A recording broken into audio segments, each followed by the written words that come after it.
Great to be here today. You know, ArtsFund has such a long history, almost 50 years. It's one of the best funds of its kind in the nation. Many people look to it as a model, so it's a great honor for me to be here today. I want to start with a number, 104. Does that mean anything to anybody in the room?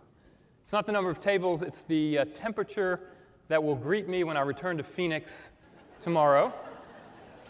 And my wife also called this morning to tell me that she found a scorpion in the bathroom. So no matter what happens in the next 15 minutes, I'm really happy to be here with you today.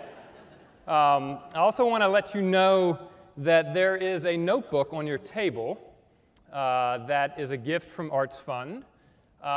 And I encourage you to doodle, to draw, and not because I think you'll be uninterested in what I'm saying, but actually the social science research suggests and the cognitive science research suggests that if you are doodling and drawing, you will remember the talk better, you'll be more focused, you'll be more present. So good luck.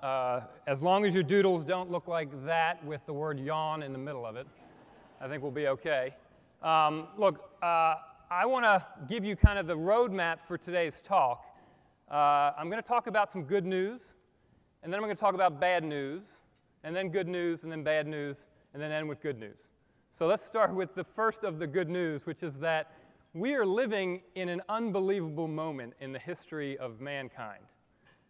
We have never seen the kind of progress we've seen over the last 50 years, even over the last 200 years. This is remarkable. This is from The Economist. We have produced more goods and services in the last 9 years than the 2,000 years preceding. And that's controlling for the size of our population. We are the most productive we have ever been. And when we look at global rates of poverty and health, we see remarkable statistics. 50% of the world's population was undernourished 70 years ago. Today, that number's down to 11%. And others, in 1800, only 12% of the world could read and write. Today, we're at 85%. Since 1900, the global life expectancy has almost doubled. It's now up to 70 years. Global rate of extreme poverty, this is remarkable. In 15 years alone, we've gone from 43% to 20%. 68% of the world's population now has access to modern sanitation. Just 30 years ago, we were at 24%. These are unbelievable numbers. So in the history of the world, we have never been more productive, we've never been safer, healthier, wealthier, educated, connected than we are today. Yet, more people than ever feel stressed. Stress levels up by 30%. And it turns out that millennials are twice as stressed as retired people. So stress levels seem to be increasing for our youngest generations. Optimism has never been lower than it is today. All-time low. Over half of the people in America feel like children today will have a worse future than their parents. This is the first time in the history of taking this survey that we're on the south side of 50% with an optimistic attitude. And as Sherman said, trust in every institution is down and it continues to fall. We trust our media less, we trust our doctors less, we trust our teachers less, we trust our cultural institutions less, we trust our newspapers less, we trust our government less. And we trust each other less. Only 30% feel like most people can generally be trusted in this world. 71% of Britons think the world is getting worse. Only 5% think it's improving. And of Trump supporters, 80% think life has grown worse in the past 50 years. So this is an incredible puzzle. We have never been better, and we have never felt worse. So that's what I want us to think about. Why is that the case? It's the case because we've also never experienced change the way we're experiencing it now. We are at an accelerated, unbelievable rate of change. This is incredible. The rate of urbanization is equivalent to the construction of a city of 1 million people every 5 days for the next 40 years. In China, just in the last 3 years, they poured more cement than in the entire 20th century in the US. By 2020, a $1,000 computer will have the processing power of a human brain.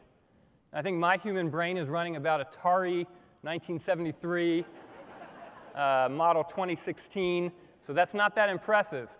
By 2040, that same computer will have the power of every human brain on Earth. This is the adoption of technology, just how fast we're adopting it.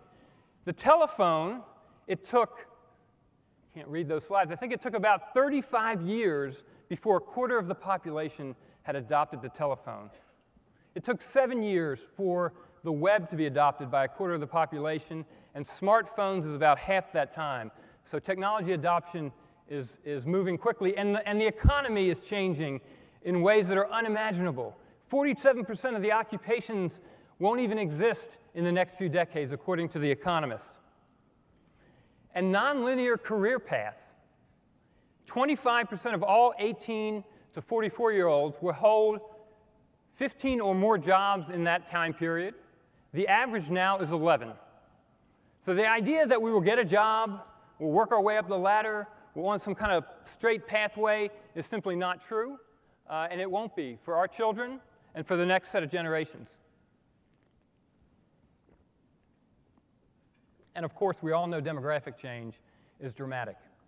In 2010 was the first year that more non-white babies were born than white babies in this country, and we are heading towards a majority non-white country. Many of our cities are already there. So this rapid change is causing extraordinary amounts of anxiety. A recent survey, 73% of all survey respondents said that they greatly fear that things are changing too fast these days.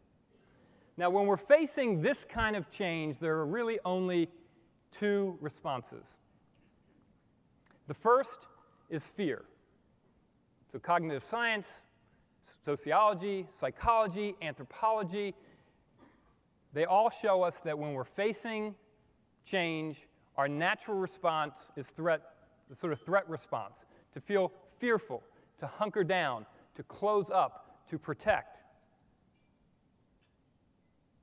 The other response is creativity, to imagine the future, to imagine how to adapt to the change. So that's it. We're facing unbelievable change. You saw the statistics about how it makes us feel. Anxiety and fear is the natural response. Creativity is the alternative.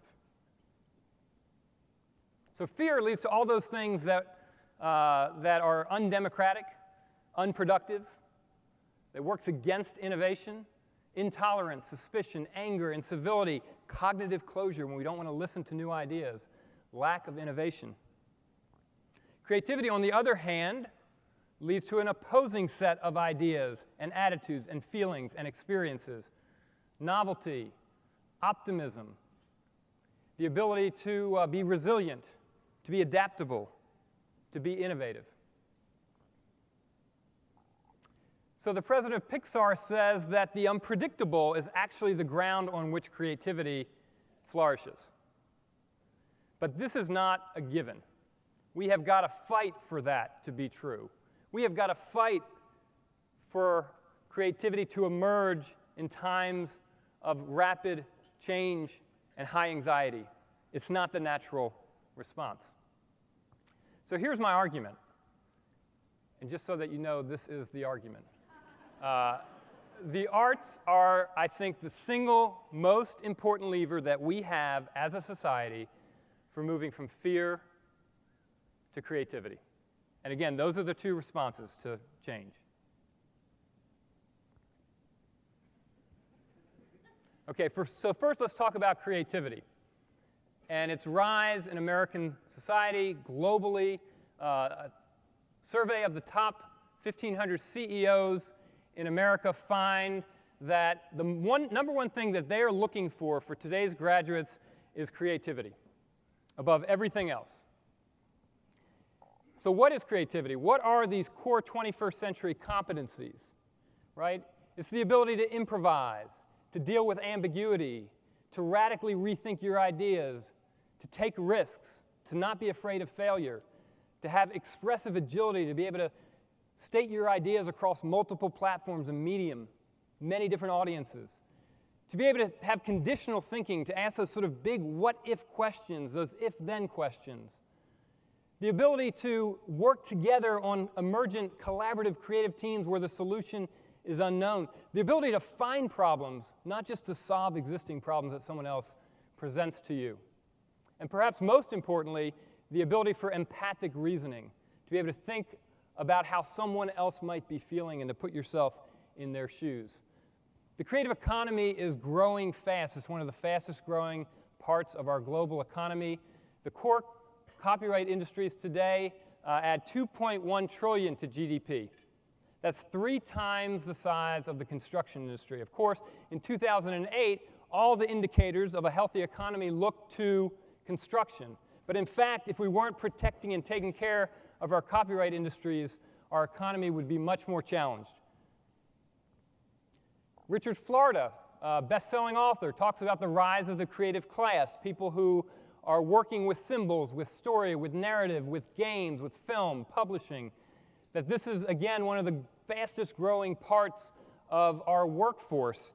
And importantly, and if you look at this slide long enough, you will believe everything I say. Importantly, he says that this creative class wants to live in interesting and creative cities, places that activate their creativity, places where serendipity can happen, places where they can rub shoulders with artists, places where they can feel inspired. And it turns out that Seattle is among those places. You have a net migration of creative class workers. In fact, I think you're ranked 7th of all U.S. cities, according to Richard Florida. Creativity is a rising value for young people. Graduating seniors say, 92% say that choosing a career that allows them to be creative is among their top priorities for what they want to do in life. 92%. It's above almost every other goal and aspiration for that generation. So the argument is that engagement in the arts actually drives creativity, not just for individuals, but also for entire communities. This is my most effective graphic right there. Richard Florida, again, has shown this relationship between artists and economic growth, created the Bohemian Index, the number of artists that live in a city, and has correlated that with economic growth for cities, and it's one of the stronger predictors. We know, this is a study in Philadelphia, that neighborhoods that have large clusters of arts organizations, so the final bar on the right there is in the top quartile of arts organizations in a neighborhood, and we see property values respond to the presence of artists and arts organizations. Turns out Mark Stern at Pennsylvania also shows that poverty is reduced in those neighborhoods. So we tend to think the arts just drive gentrification, but that's actually not true. The arts actually create more stable neighborhoods as well. We know that patent holders are 30% more likely to have studied the arts sometime as children. And we know that 93% of STEM honors graduates have some musical training compared to 34% of American adults. And this is amazing. Robert Root Bernstein, Michigan State, looked at all Nobel Science winners and found that those that win the Nobel Prize are 4 times more likely to be visual artists and 17 times more likely to be visual artists, 22 times more likely for musicians, visual artists, and 22 times more likely to be performers than those scientists that did not win the Nobel Prize. So there's clearly a link between participating in the arts and activating all kinds of neural patterns that lead to invention and scientific discovery.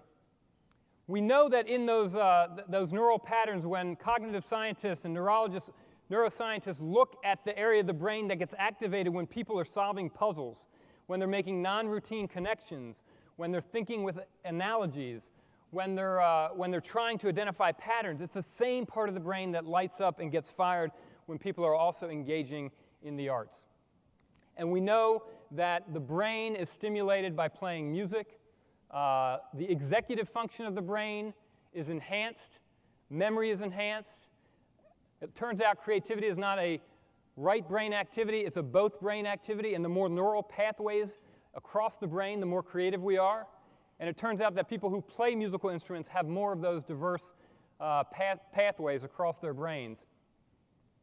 We also know from Shirley Bryce Heath that kids who participated in after-school arts programs, this is a controlled sample, were 5 times more likely to ask what-if questions in class.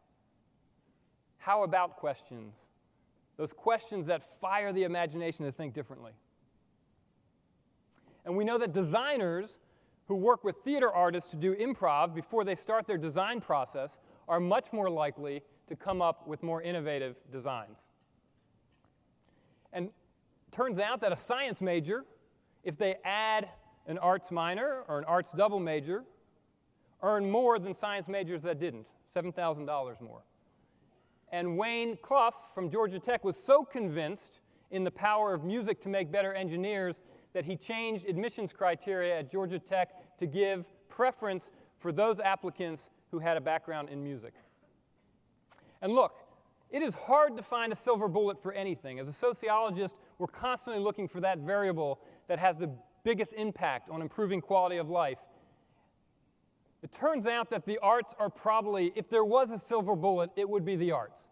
The evidence is so strong and so robust. Increases retention for college students. The arts reduces pain for chronic illness. The arts improve memory in aging, associated with higher quality of life and higher levels of well-being. Improve feelings of safety in neighborhoods, associated with higher levels of tolerance, associated with higher levels of civic participation and volunteerism, heightened empathy, gains in confidence, reduced stress levels for kids in poverty, and I could go on and on and on, except the slide could only take that many bullet points. The arts have been shown over and over again now for decades by researchers working in many different disciplines to be unbelievably effective for advancing human well-being and community well-being. Oh, there was one more. Increased school engagement and persistence. Okay, so here it is. Given the pace of change, we need the arts more than we have ever needed them before. But, given the priorities and perceptions in the public about the arts, we need champions for the arts now than ever before. It's not a given that people see the value of arts. Just a few weeks ago, George Wells calls to terminate the National Endowment for the Arts. What do we need it for? We know arts education is not a given. It turns out that levels for white children have remained more or less the same nationally, but for minority kids, we've seen reductions of 49%, 40% in access to arts education. Almost half the high schools in America don't even teach dramatic arts. There is no theater education in more than half of the high schools in America. And this is crazy, given the robust contribution that artists make every day, that 26% of the population feel that artists contribute little or nothing for the general good of society. Nonprofits working every day in the arts. They are barely making it. Over 50% of our theaters can't make it 3 months, given their cash situation. Most nonprofit arts organizations are undercapitalized and struggling. And metrics push the arts out of schools, right? We spend $1.7 billion administering standardized tests in schools. In Texas, by the time you graduate, you will have spent 34 full days doing standardized tests. That doesn't feel like a creative environment right there. Yet our schools are more and more looking like that for more days of the year. And divergent thinking. When we're kids, 98% of 3 to 5-year-olds report a 98% genius score on divergent thinking. That's just the way their brains work. It drives us crazy if you have kids that age. By the time we're older adults, only 2% of us score at that level. School teaches us not to think creatively, not to be a divergent thinking, and we're experiencing a creativity slump. Since 1990, scores on creativity tests, which have been administered since the 1940s, the Turing's test, we've seen declines in our scores over the last few decades, even as IQ scores go up. So this is it. These are the only two options, and they work against each other. We're either going to have fear, we're going to retrench, we're going to close out new ideas, we're going to try and protect what we've got, or we can go towards creativity. We can drive innovation, we can drive new ideas, we can drive openness, we can drive empathy, we can drive connection, we can adapt, adjust, reinvent our world, reimagine what's possible. There are an extraordinary amount of artistic assets that we have at our possession to move from fear to creativity. If you think about it, what is the one profession that wakes up every day trying to move us from fear to creativity? There's only one, and that's artists. That is what artists exist to do. There's not a single other profession that wakes up every day with this mandate, with this obligation. And we've got a lot of them. 2 to 3 million professional artists. 130,000 new arts graduates every year from American colleges and universities. Over 100,000 nonprofit arts organizations trying to make their communities better places.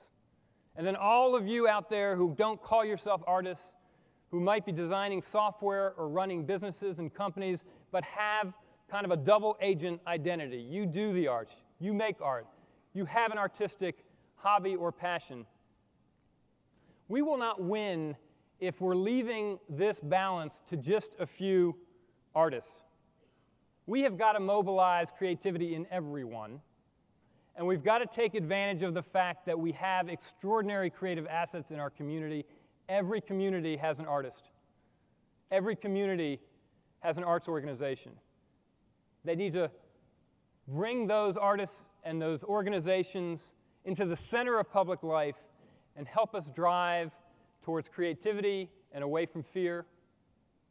We have to wake up every day and fight for this, because it's not automatic. So I want to stop with Buckminster Fuller, who says that we are called to be architects of the future, not its victims. But we have to fight for this. And it starts with fighting for the arts every day. So thank you.